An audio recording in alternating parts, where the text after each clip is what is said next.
अब वही बात है, जब जिसके लिए राष्ट्र महत्वपूर्ण नहीं है, तो अब इसके ये तो स्वयं जनता समझ सकती है कि जो राष्ट्रवाद को वो सेकेंडरी इशू माने, उसको माने कि उसको मुद्दा बना रही है, तो वो तो स्पष्ट है, लोगों को जनता का निर्णय करना है कि ये बात को किस प्रकार से लोगों को दिग्भ्रमित करना चाह रहे हैं। जितना अल्पसंख्यकों के लिए योजनाओं का और माने लागू किया, उतना कभी भी पिछले सरकारों ने नहीं किया। फिर ट्रिपल तलाक जो है, जो महिलाओं के प्रति बहुत बड़ा एक शोषण का विषय था कि आप किसी महिला को तलाक दे देते थे और उसमें वो न उनका कोई गुजारा भत्ता देते थे, नहीं कुछ करते थे और फिर आप दूसरी शादी कर लेते थे। तो ये आपका ये और सिर्फ़ एक झटके में कोई गुस्से में आप 3 बार कह दिए तलाक हो जाता था। तो ये बहुत बड़ा जो उन पर जो एक बोझ था, उससे मुक्ति मिली। तो ठीक है, उसमें मान लीजिए कुछ जो कट्टर लोग हैं उसको मानती हैं कि ठीक है किया, लेकिन जो पढ़ने लिखने वाली जो थोड़ा भी समझने वाली हैं, उनको समझ में आ रहा है कि अब हमारी बेटियों के साथ, पोतियों के साथ, नतनियों के साथ ये अत्याचार नहीं होगा। तो इसलिए वो इसको मानती हैं कि अच्छा है, लेकिन उनको जो धार्मिक कट्टरता भर करके वो राष्ट्रवाद की ओर नहीं बढ़ें, उसी का प्रयास है। कोई हम व्यक्तिगत तो कहीं इंक्वायरी नहीं करते हैं। जो समाचार पत्र और विभिन्न प्रकार के जो लेख होते हैं, लोग एक्सपर्ट जो बात करते हैं, उसी पर विचार बनता है। कोई फील्ड का इंक्वायरी तो हमारा नहीं रहता। सपा जो है, सपा के सरकार में लोगों ने यहाँ देखा है कि सबसे बड़ा मुद्दा था वो लॉ एंड ऑर्डर का था। उस समय जो है न घर की महिलाएं सुरक्षित थी, ना आपकी संपत्ति सुरक्षित थी, ना आपका व्यवसाय सुरक्षित था।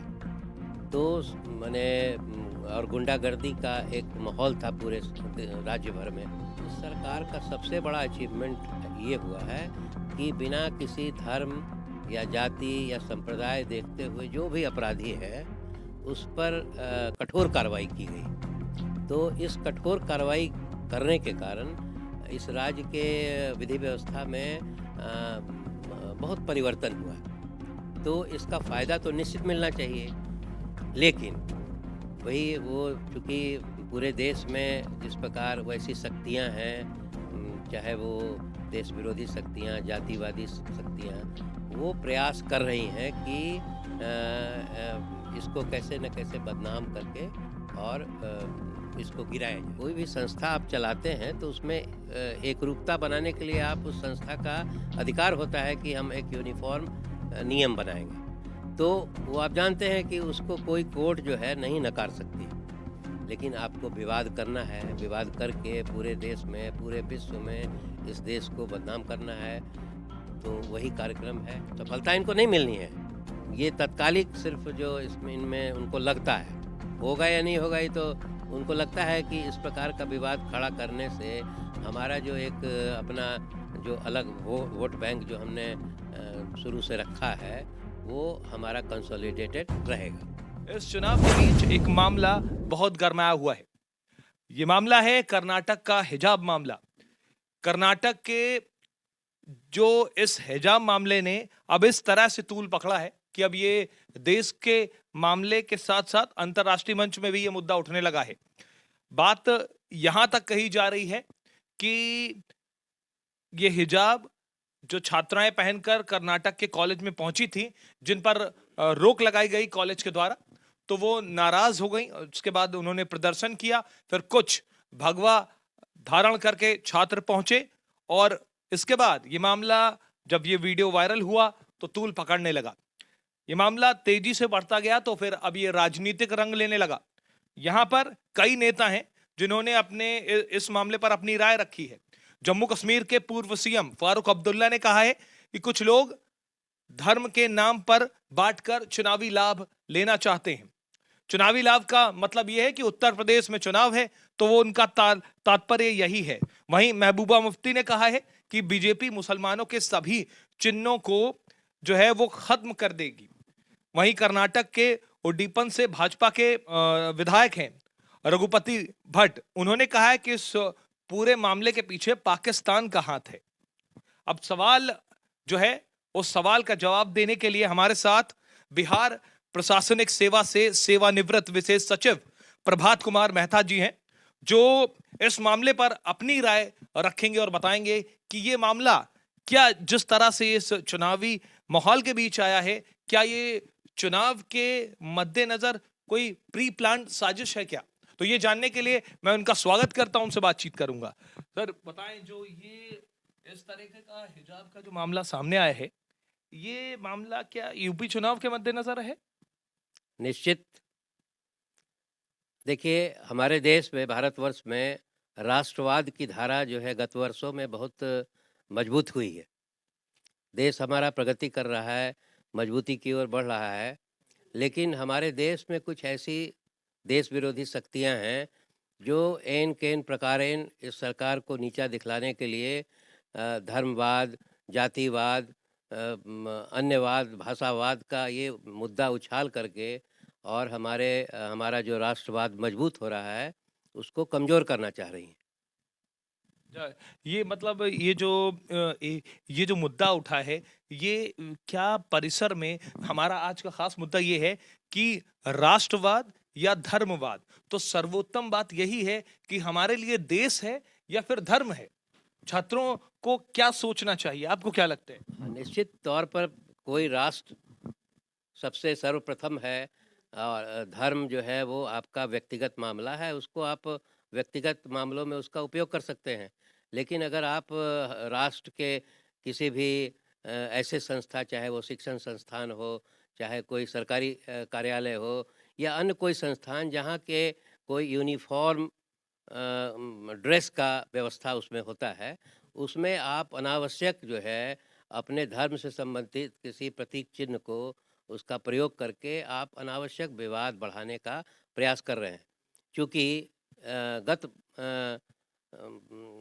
गत वर्षों में इस सरकार ने सभी वर्गों के लिए, वो चाहे वो मेजॉरिटी हो या अल्पसंख्यक हो, उनके अच्छाई के लिए बहुत सारे कार्यक्रम को लागू किया है।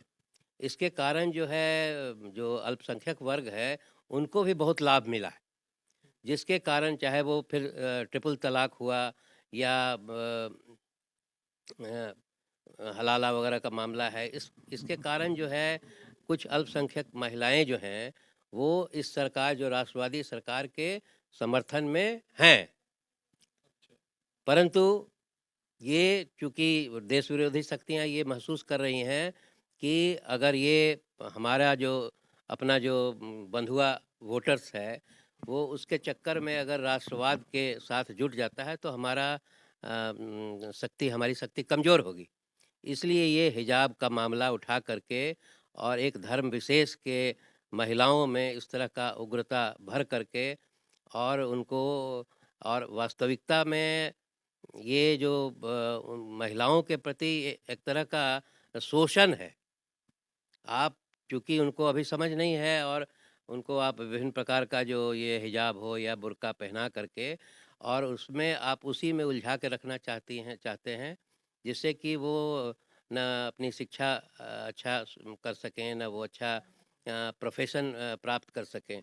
तो एक्चुअली में ये धर्म विशेष के लोगों के द्वारा उनको एक अंधी कोठरी में जो है ढकेला जा रहा है। एक नाम आ रहा है मुस्कान खान का, जो इस दौरान ये मुस्लिम महिला का चेहरा बन के आई है हिजाब मामले में, और इनको इनाम दिए जा रहे हैं। और इन्होंने जो विवाद हुआ, हिजाब मामला हुआ, इस पे अल्लाह अकबर का नारा लगाया था, जिसके बाद ये चर्चा में आ गई हैं। और इनसे प्रभावित होकर पाकिस्तान के पूर्व प्रधानमंत्री नवाज शरीफ की बेटी मरियम नवाज ने भी अपने ट्विटर अकाउंट में इनकी तस्वीर लगाई है। ये किस तरह का मैसेज है, इस पे क्या कहेंगे? वो हम बताए ना कि हमारे देश में, भारतवर्ष में बहुत सारी ऐसी शक्तियां हैं जो देश विरोध उनका प्रोफेशन है। जिस किसी प्रकार से वो राष्ट्र मजबूत नहीं हो, इसलिए वो देश विरोध का काम करना है उनको। नहीं, जिसमें इस पे मैं रुकना चाहूंगा। इस पे भाजपा नेता और केंद्रीय मंत्री मुख्तार अब्बास नकवी ने कहा है कि कर्नाटक का हिजाब मामला ये प्री प्लान्ड साजिश है।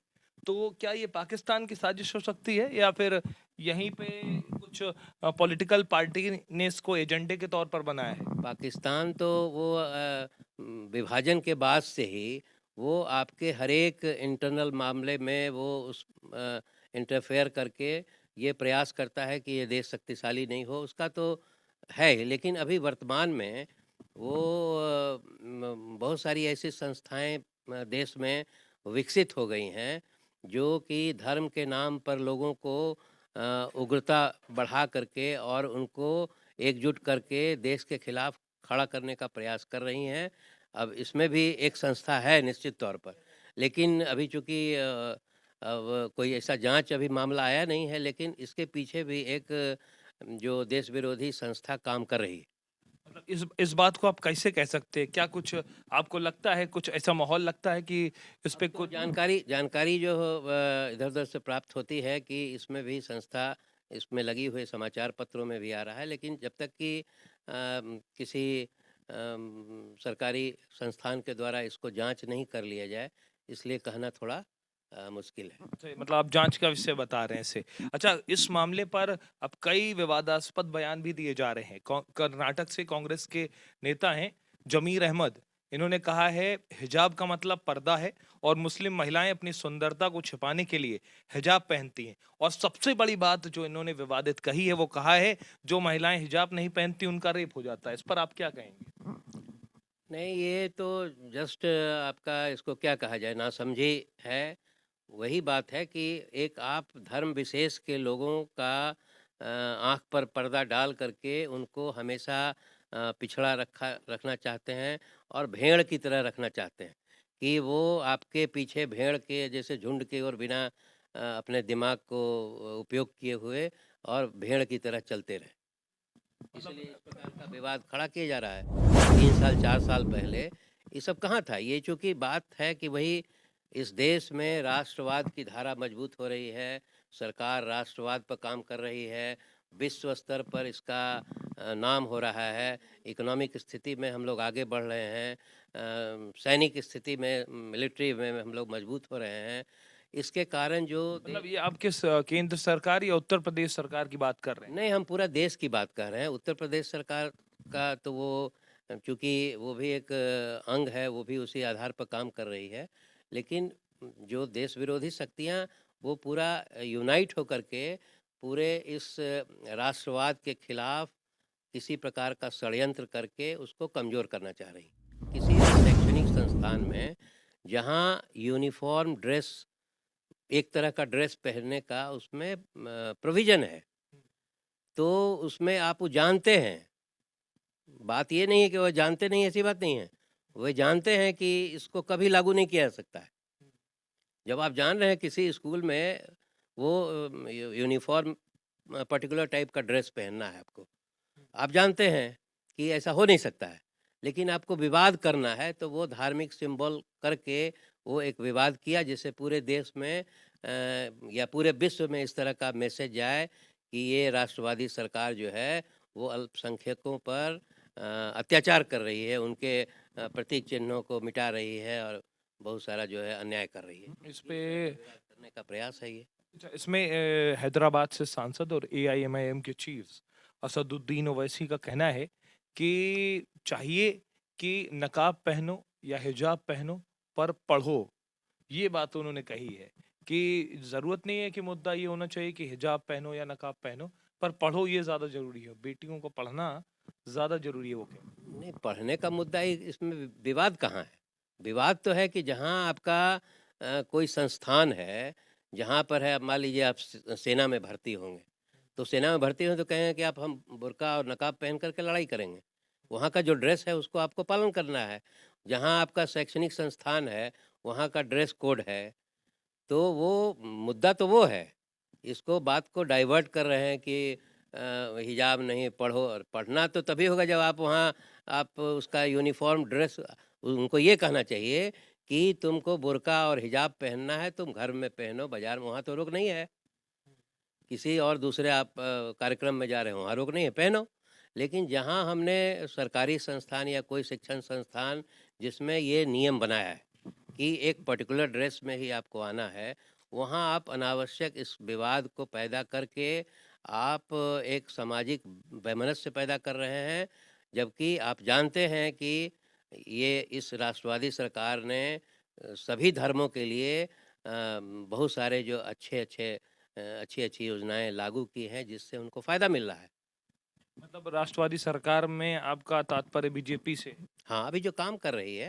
विपक्ष तो बीजेपी के राष्ट्रवाद को एक एजेंडा बताता है। हाँ, तो अब वही बात है, जब जिसके लिए राष्ट्र महत्वपूर्ण नहीं है, तो अब इसके ये तो स्वयं जनता समझ सकती है कि जो राष्ट्रवाद को वो सेकेंडरी इश्यू माने, उसको माने कि उसको मुद्दा बना रही है, तो वो तो स्पष्ट है, लोगों को जनता का निर्णय करना है कि ये बात को किस प्रकार से लोगों को दिग्भ्रमित करना चाह रहे हैं। पीएम मोदी तो ये कह रहे हैं कि मुस्लिम महिलाओं को एक तरीके से बढ़ने से रोका जा रहा है हिजाब मामले पर। उन्होंने कहा है कि जो मुस्लिम महिलाएं उनके विकास को रोका जा रहा है।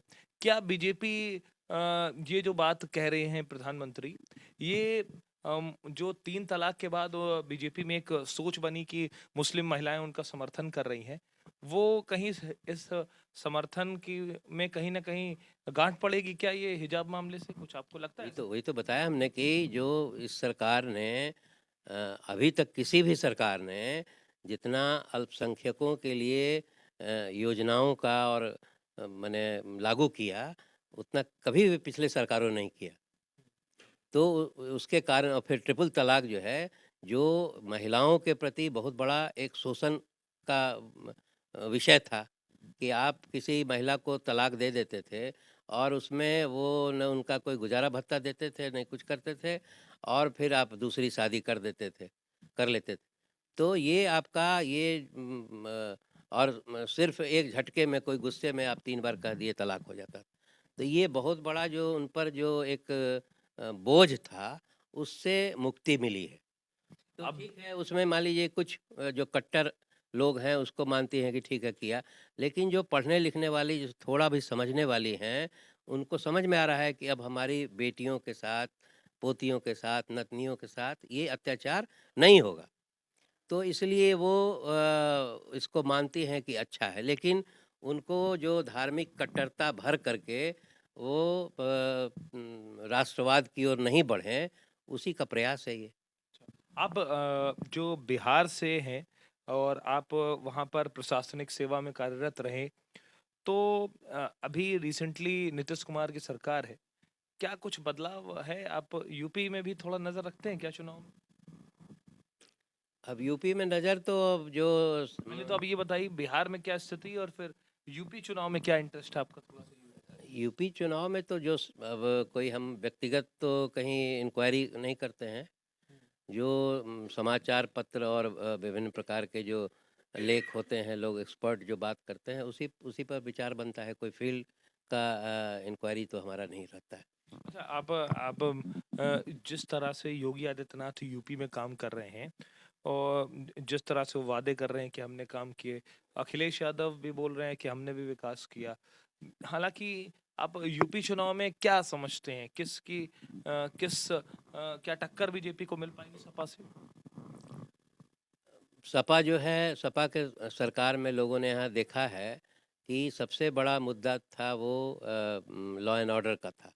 उस समय जो है न घर की महिलाएं सुरक्षित थी, ना आपकी संपत्ति सुरक्षित थी, ना आपका व्यवसाय सुरक्षित था।